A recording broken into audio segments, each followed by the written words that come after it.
Papai do céu me fez perfeito.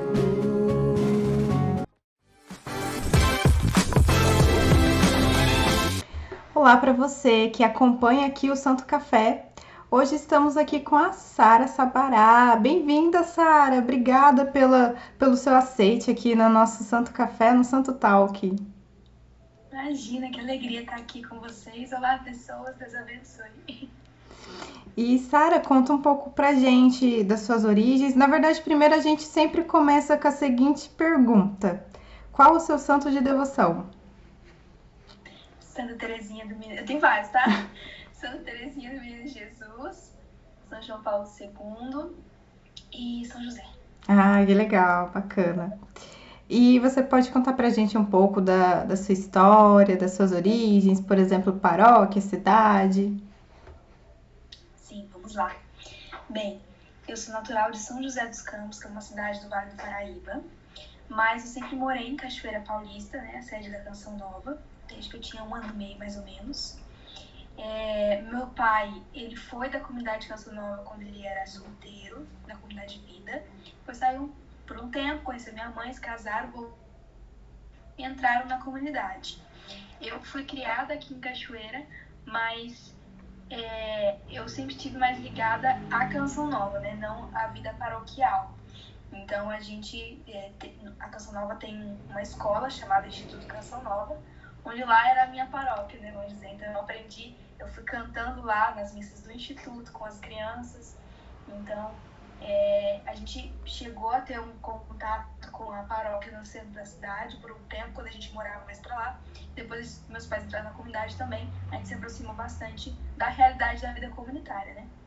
Ah, que legal, que bom. Eu sou de São José dos Campos, viu? Que incrível! Bacana. E Sara, conta mais. Como foi para você passar a servir na Canção Nova? Olha, pra mim foi meio que um passo natural, porque, como eu disse, né, eu fui criada dentro da escola Canção Nova, então fui educada do jeito Canção Nova, e quando eu tinha entre 19 e 20 anos, quando eu iniciei o caminho vocacional do discernimento, né, para a comunidade, eu já intuía que eu tinha o carisma, né, porque eu tinha por herança dos meus pais. Mas ali eu estaria dando um passo de descobrir se estava na minha identidade enquanto pessoa, né, separada da vocação. Então foi meio que um passo a mais. Eu estava numa fase em que eu estava de descoberta, assim, eu quero saber o meu lugar no mundo, né? Sim. E totalmente aberta ao que Deus queria fazer em mim. Então foi simplesmente um passo a mais dentro daquela busca de vida de santidade que eu já tinha iniciado, mas que ainda estava embrionária, né? Mas ali foi desenvolvendo no período vocacional, que eu fiz no mínimo na Canção Nova são 2 anos, né? Então eu fiz os 2 anos, depois já entrei na comunidade.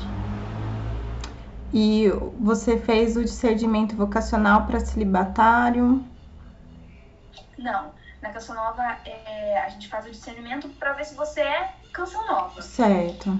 E aí, dentro do período vocacional, você faz o discernimento se você é modo de pertença, vida ou aliança. Uhum. Aqui a gente chama de núcleo e segundo elo. Legal. Aí eu fiz o discernimento, que eu era a comunidade de aliança, né, o segundo elo.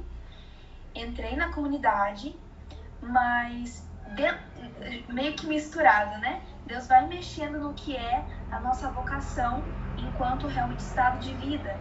Eu já intuía que seria o matrimônio, mas da mesma forma que eu me abri à possibilidade de ser comunidade de vida, porque eu estava disposta a saber o que Deus queria de mim, eu me abri à possibilidade também ao celibato, né? E foi bom porque Deus quebrou em mim os preconceitos que eu tinha, o que eu não entendia sobre esse estado de vida, mas Deus foi me revelando através dos fatos, mas também do que, quando eu via algo, do que eu sentia, do que ressoava dentro do meu coração, que era o matrimônio. Ah, que legal.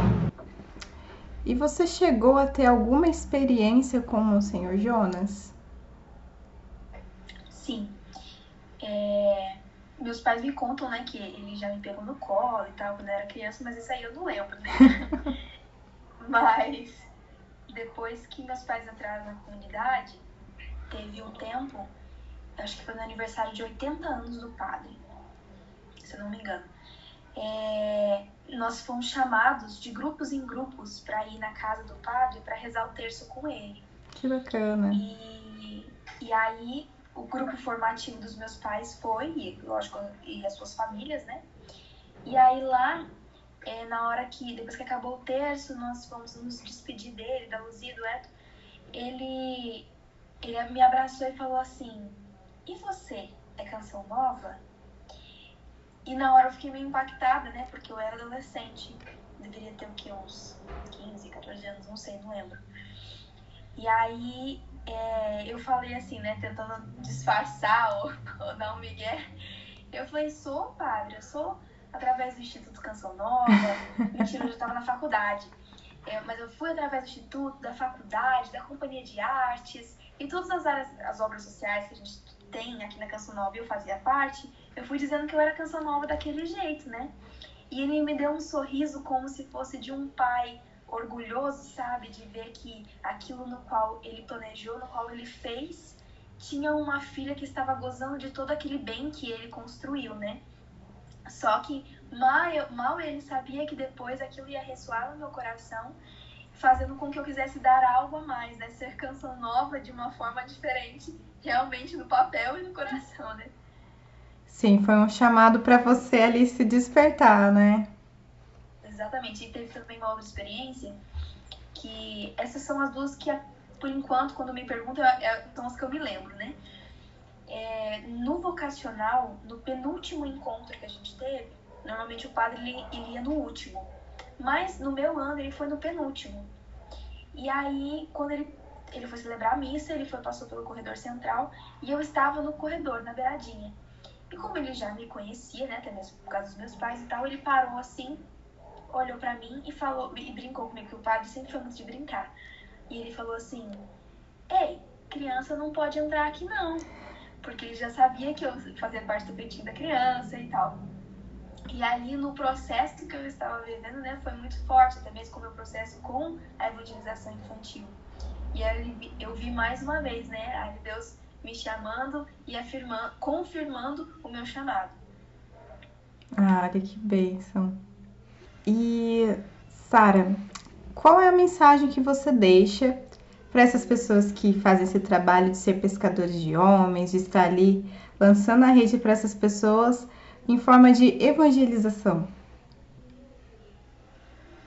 Olha, se houve um tempo em que nós tínhamos tempo para nos preparar para evangelizar, esse tempo já não existe mais, porque o relógio está correndo mais rápido. Então o tempo da gente ser santo é agora, e o tempo da gente transbordar essa santidade é agora. Então, quem estava dormindo aí, quem estava lançando as redes com uma preguiça, com, né, uma morosidade, agora é a hora de dar tudo, aquela energia que tem no final de um exercício físico, que você dá mais um pouquinho para conseguir completar aquilo. Essa é a hora, porque Jesus está voltando e nós precisamos contar para o maior número de pessoas possível para poder que a nossa santidade de vida apresse a volta de Deus. Amém, com certeza. Sara, muito obrigada mais uma vez por você ter aceitado o nosso convite. Ficamos muito felizes de conhecer mais ainda esse DNA Canção Nova através de você. Que Deus abençoe muito o seu sim. Amém, amém. Eu que agradeço pelo convite, que bom que deu certo. Espero que nós nos encontremos mais vezes. Amém. Galera, a gente fica por aqui. Um grande abraço e tchauzinho!